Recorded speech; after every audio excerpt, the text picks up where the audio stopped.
Qualification भी पूरी नहीं थी, ऐसे अध्यापकों को भी नियमित कर दिया है। तो हमारे जो एसएमसी के लोग लगे हैं वो अपने नॉर्म्स एंड कंडीशन फुलफिल करते हैं। तो आज हम उम्मीद करते हैं माननीय मुख्यमंत्री जी से कि आज हमारी जो नियमितकरण की मांग है उसको पूरा कीजिए।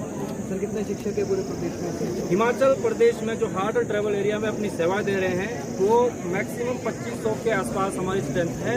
और हार्ड और ट्रैवल एरिया में जहाँ पर ग्रामीण क्षेत्रों में स्कूल आपको पता भी होगा कि जहाँ पर नियमित अध्यापक जाने से करना आते हैं, ऐसी जगह हम लोग जो है अपनी सेवाएं दे रहे हैं। आप लोग कह रहे हैं कि स्थायी नीति सरकार बना दे जिसमें आप लोगों को लाया जाए और ताकि घर परिवार में गुजर। जी आप बताइए सर कि 14,000 में होता क्या है? 14,000 में परिवार का पालन पोषण नहीं होता है। हम उम्मीद करते हैं, आप यकीन मानिए कि जो 50 से 60 हज़ार की सैलरी जो अध्यापक ले रहे हैं, हम वही काम जो है 15,000 में कर रहे हैं। तो ये तो सीधी सी बात है कि भाई जितना कम सस्ते में मजदूर आपको मिल रहा है आप उनका शोषण करते जाइए। तो आज हम इसी उम्मीद के साथ माननीय मुख्यमंत्री के साथ मिलने आए हैं कि आप जो हमारी नियमितकरण की मांग है उसका पूरा कर दीजिए। हम 2500 एसएमसी अध्यापक परिवार सहित आपका व्यक्त करेंगे और उम्मीद करते हैं कि बहुत जल्द हमें इस बात को मिलना है। मैडम आपका चाहिए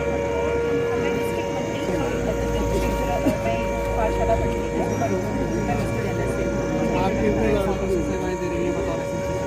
मैं सन 2014 से पद पर कार्यरत हूँ। अच्छा, क्या मांग कर रहे हैं आप लोग, क्या चाह रहे हैं?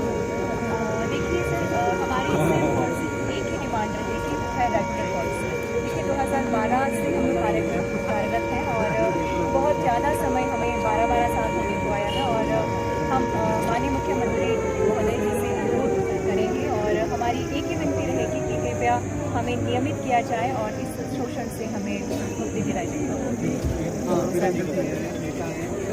आप बताइए, सरकार पिछली सरकार में भी आपने खूब सरकार में भी बदस्तूरी काम जारी है।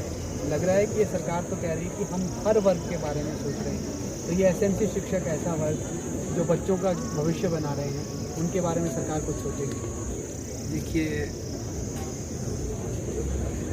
सरकार आई है निश्चित तौर पे, और जब सत्ता में सरकार आई और पिछली सरकार बदली तो हर वर्ग की, कर्मचारी वर्ग ही नहीं है, युवा वर्ग है, बेरोजगार वर्ग है, किसान वर्ग है, हर वर्ग की उम्मीदें बढ़ जाती हैं। और उम्मीदें इसलिए भी ज़्यादा है कि माननीय मुख्यमंत्री जो है एक ऐसे परिवेश से आए हैं जो आम आदमी की बात को समझते हैं। लेकिन दुर्भाग्य प्रदेश का ये रहा कि पहले कोरोना था, उसके बाद कोरोना के बाद इतनी बड़ी त्रासदी आपदा हिमाचल प्रदेश के अंदर आई, तो जो कुछ करने की सोच थी उसमें भी कहीं ना कहीं बीच में विराम लगा, ये बात है। तो हम ये माने कि सरकार कुछ करने वाली नहीं है तो ये भी बात गलत है। अगर हम ये भी माने कि हमारी सारी मांगें पूरी हो गई है तो ये भी कहना गलत है। आप मेरी, हालांकि मैंने कल भी प्रेस कॉन्फ्रेंस की, परसों प्रेस कॉन्फ्रेंस की, मैं लगातार बोलते रहता हूँ, तो ऐसा नहीं है कि हमें अपनी बात को नहीं रखना है, पर लेकिन सरकार के समक्ष अपनी बात को कैसे रखना है, कितना समय देना है, ये बात हमें इस बात को भी सुनिश्चित करना पड़ेगा।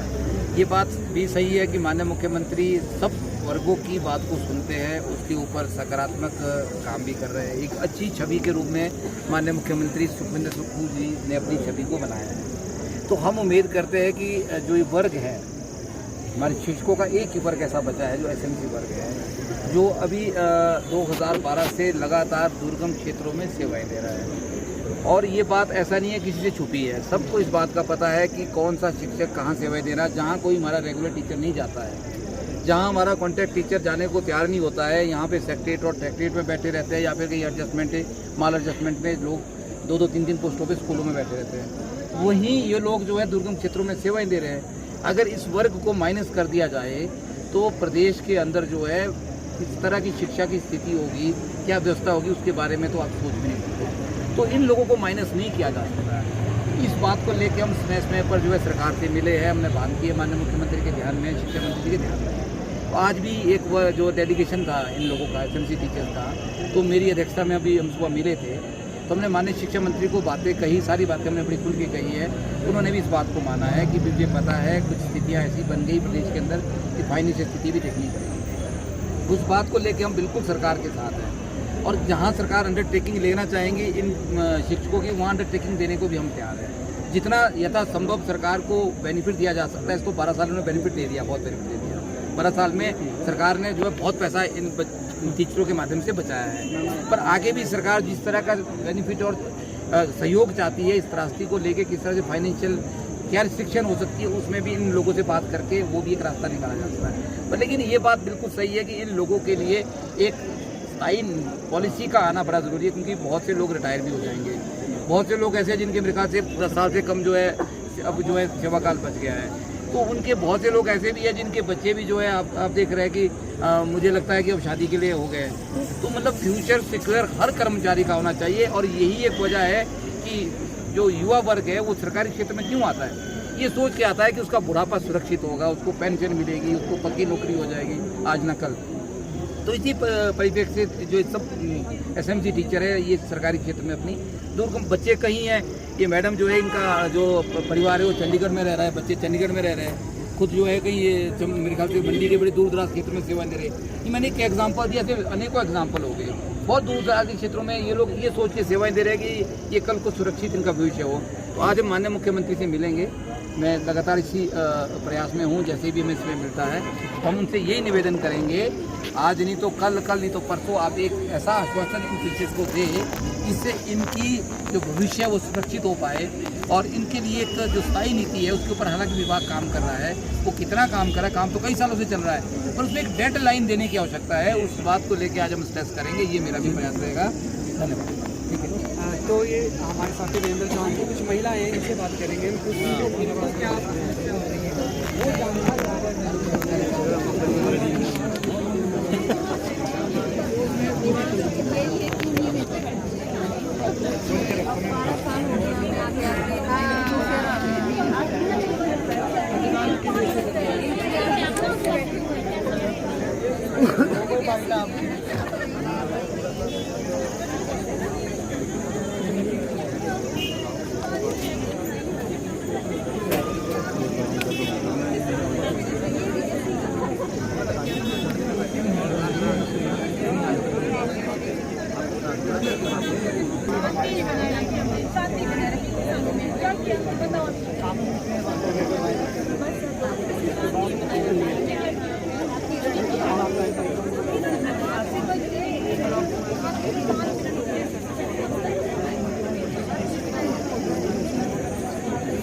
कैमरामैन, आपको पता है कितने प्रताड़ित हैं हमारे पीएम रेगुलर है सर, आप परिचित हैं। और इस समय आपके लोगों को बार बार बोला एक संगठन की बैठक करो, मैं उसमें आऊँगा, उसमें स्ट्रेटेजी बनाएंगे। बोला कि नहीं बोला, किस बात की बात बोल, आप संगठन की बैठक करेंगे, फिर बैठक करो, उसमें बढ़िया बॉडी बनाओ, फिर सहमति बनाओ, तब आगे बढ़ेंगे। अब कोई बोलेगा मैं प्रधान, दूसरा बोलेगा मैं प्रधान, नीति के बारे में मैं बंजूवाला टीसी बैठकर लालिता, और आज हम लोग यहाँ सब इकट्ठे हुए हैं सिर्फ इसलिए कि माननीय मुख्यमंत्री जो है वो हमें आज या तो नियमितीकरण का तोहफा दे, अगर वो ऐसा नहीं करते हैं तो कोई स्थायी पॉलिसी बना देंगे।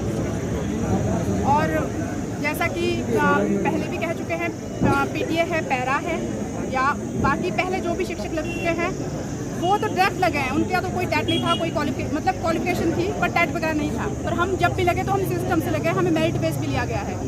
और हमारे आसपास भी स्कूल है, हमारे यहाँ रेगुलर टीचर्स है, पीटीए टीचर्स है, हम एसएमसी टीचर्स भी है। पर मैं बहुत विश्वास से बोलती हूँ कि 100% रिजल्ट हमारा होता है।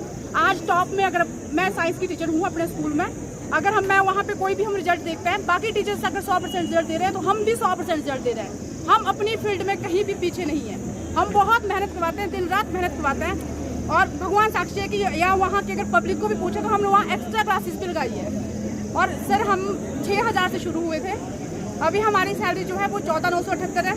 हमारी भी फैमिलीज़ है, हमारे भी बच्चे हैं, हमारे भी खर्चे होते हैं, हमें उनको भी पूरा करना होता है, बाकी भी बहुत सारी रिक्वायरमेंट्स होती है। और अगर हम में कोई कमी है या हम नहीं पढ़ा रहे हैं या कुछ भी है, ऐसा कोई भी टीचर यहाँ नहीं होगा जो मेहनत नहीं करवा रहा है। हर एक बंदा स्कूल में जाके मेहनत करवा रहा है। हमसे सारे वो काम तो ऐसा है कि हम रेगुलर टीचर से ज़्यादा तो फिर हम तो ये सोच रहे हैं कि अगर हमें माननीय मुख्यमंत्री जी हमारा कुछ ऐसा कर दें, अगर वो नियमित नहीं हमें कर सकते हैं तो एटलीस्ट हमें स्थायी पॉलिसी। हम भी बीमार होते हैं, लेकिन बीमारी के लिए हमारे पास मेडिकल लीव नहीं है। मेरे स्कूल में अभी एक मैडम का कोई हेल्थ इशू चल रहा था, वो बीमार है, अभी वो घर पे बैठे हैं, उनके एक डेढ़ महीने।